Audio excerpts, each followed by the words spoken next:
Hey guys, so today is one of those days where kids are running rampant in the house, so I've found just a little corner to call my own to do this quick video. And so it's not the most aesthetically pleasing just sitting in front of a bare wall, but it's the content that matters, right? So what I wanted to talk about today was doing a high profile funeral. And so I wanted to talk about a funeral that I had done, which was pretty high profile, needless to say, and kind of give a few key tips maybe that I learned during it. I'm sure there's 100 more that I am going to learn during my next large services, but definitely a couple things that I picked up this time around. So I was covering and doing a freelance gig in a town just a few miles away, and was out on a death call in the middle of the night at a hospice home. And the grandson of the person we were bringing into our care came up and said, "Yeah, we know you're going to be busy, so just let us know when you would like us to come in." And I said, "What are you talking about? You know, like, what do you mean we're going to be busy?" And he said, "Well, the star basketball player died on the court last night right after they won the game." And I was like, just a million thoughts entered my mind. And I think as soon as you see something on the news when there's kind of a media service where it's a murder or a large car accident, where there's multiple deaths or suspicious deaths or things like that, your mind starts going, because you know what it means in terms of the chaos and the phone calls, and it really consumes your whole week when you have calls in that capacity. So knowing it was a teenager and kind of just the makeup of the situation, that it had been the basketball game, and it had been a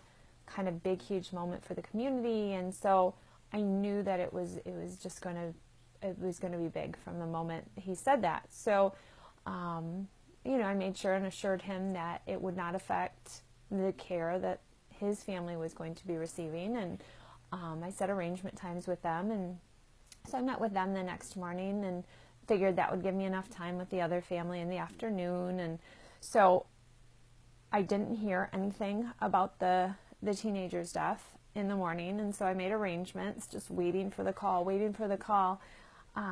getting more and more anxious as the day was going on, because we figured we would get this call. It's a small town, so we thought we'd get the call. Well, after a while, I called the high school, I called the neighboring community's funeral home just to see if we weren't going to get the call. And so eventually we did get a phone call, but by that point it had been almost a full day, and the news media had picked up on it and had blown it wide open. Just by that morning it had been blown wide open. It was on international news, not just national. It was on the news in England and Australia, and it was one of those Hollywood scripted moments where the star player who's loved by everyone, they win the game and he's celebrating and just drops and dies. And so it was, I think, the kind of just the whole series of events that made it such a newsworthy moment, not just a teenager's death, because that happens all the time. I think it still shocks me that his death became such widespread news so fast. Like, we never realized exactly what was a spark. But so by the time the family came in, it had been quite some time. And so they came in with the pastor, and the school had been fielding all the media calls, the superintendent, the athletic director. There's just so many people involved by that point that I had met with the family, which was good and bad. The pastor was spiritually taking care of the family and had a team of people getting things ready and had already agreed upon having visitation at that church, which was wonderful because it was a big open layout for it. And so that was really nice. And then the school was already fielding the media, so the media really never came through the funeral home, which was amazing, because that would have consumed hours every day that I didn't have to give. Small town funeral home, not a big staff. I was the office person and the director and the answering service and everything. So I had to utilize who I could for the different delegated positions. It was one of those moments you learn that you can't handle it all. You have to put your pride, your ego, everything you want to control away, and you have to look at what works best for the family. And in that situation, it was perfect that things were delegated out already and that things were already in play before the family came to see me. And so I could really just focus on the family, focus on the deceased, and take care of them, and everything else was laying itself out already. We had the other family that we were also serving to coordinate with, and I did not want them to feel slighted in the least. So that really worked nicely, that they actually really balanced well.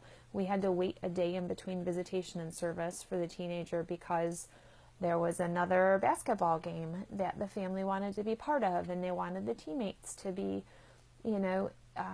at both of things. And so that in-between day worked perfectly to schedule the other things and for the other family. And so I was able to divide my time without slighting anybody. Hopefully that's how I feel like it played out. So a big key was having private time for the family to come to the funeral home and to see the young man before the visitation.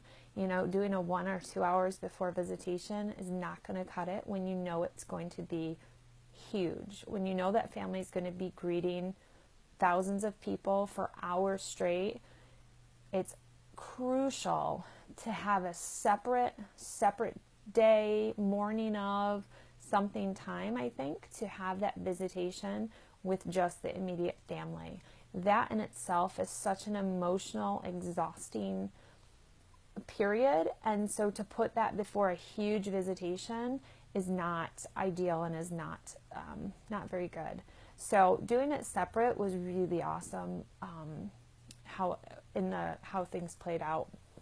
So we did that, and then we had the visitation was going to be at a church, and then the service was going to be at an even larger church in a bigger community that offered up their services. And so everything had been publicized that it was at these churches, so nothing was really talked about with the funeral home. So we never got media at the funeral home. We never got people coming to the funeral home. It really just all stayed off site, which was really nice.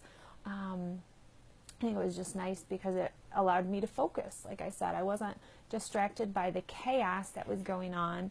And what was really interesting was the family didn't look at any media. They didn't realize that their son's death was on the news in Australia, and that his death and his story was being played out all over Facebook, all over the media, all over sports channels and ESPN, just everywhere. So I thought that was really interesting, but I made sure to stress to them, make sure you are someone is saving articles, someone is saving some of this stuff for you so you can go back and look at it later, because it's going to be really important to have that and to see what his death meant to all these people that were watching along with them. So another crucial thing that we did was get a lot of people involved. So the athletic director and the superintendent, they were all involved with the media, and they were coordinating all the media. And so they essentially had like a point person that they were feeding information to, and then the other media would go to that one person for some of it. So that really helped a lot. And then when we had the visitation off-site, we knew it was going to just be epic proportions. Like, it was going to be huge. And it was not going to be, we couldn't traffic in that parking lot. We weren't going to be able to facilitate that many cars and those people. And so what got set up was the fire department was put out on the street to handle cars parking on the side of the road, to handle other traffic trying to get by. We used the school and a bus to bring people from the school parking lot over to visitation and then back again, and kept a solid rotation of people coming because we had 4,000 plus people. I mean, it was just an insane number of people through for these visitations, and so we had to have a kind of a routine of what we were doing, or a laid out plan specific as to what we would do. And I would love to say that was my idea, because I'm the funeral director and I was, I'm the professional. I should know how to run these things. Well, because it's such a oddity that you don't deal with all the time, I had no clue. So we, put all our heads together and we all came up with this idea that was really the best idea, and it worked beautifully. There was always a line, but as the line moved through, you got to look at pictures and videos, and which is awesome to do for large funerals, even if it's a 500 to 500 person funeral. Having that those other things, because then you get to the family and then the deceased, and then you're out, and everybody knew they weren't going to come and mingle with everybody. It was every step had a purpose. You signed the register book, you looked at this, you did this, and then you left, and you caught the bus and you went back to your car. And everybody knew that, and so it was really, it was beautifully, it just ran beautifully, and I was so pleased by it. But having those other key players was really, really the main thing. And then for the large service, we did no procession. We were going to have a private family burial later, and that helped that we didn't have to line people up. Small town funeral home, we have 2 part-time people and then a funeral director, and so there wasn't much staff. So another funeral home reached out to us and extended awesome professional courtesy by offering up a director and some of their staff to come help us with the service. So we had this ginormous church, and the church provided some staff, and then we brought our 2 staffs from the 2 funeral homes, and so we were able to manage the crowds, manage what was going on. It was, again, it went off beautifully. We gathered the family with a casket and the gentleman in a separate room away from the whole narthex and the church. And so the family said goodbye there, and we brought the casket and the family in at the start of service. So someone managed the crowds, I managed the family. We put it all together for the service and then exited, and then the family went to luncheon. It worked really well. It worked so good. We had about 1,600 at the service itself. So it was a great number, but we had so much media. The whole parking lot, there was a huge section of the parking lot that was corralled off. That was for the media, because they brought in huge vans with the huge antenna towers. Inside Edition was there. It was crazy. Like, I just would have never imagined something on that scale for this situation. It goes to show that you can't ever predict what the media is going to take and run with and blow up. And this boy's death was the news story that week. It was, and he was very worthy of news. He truly, you hear it all the time where people are angels in death, or, they were so angelic, but this kid was really an awesome kid. He was a star player on the ball team, but he was friends with people across the board at school.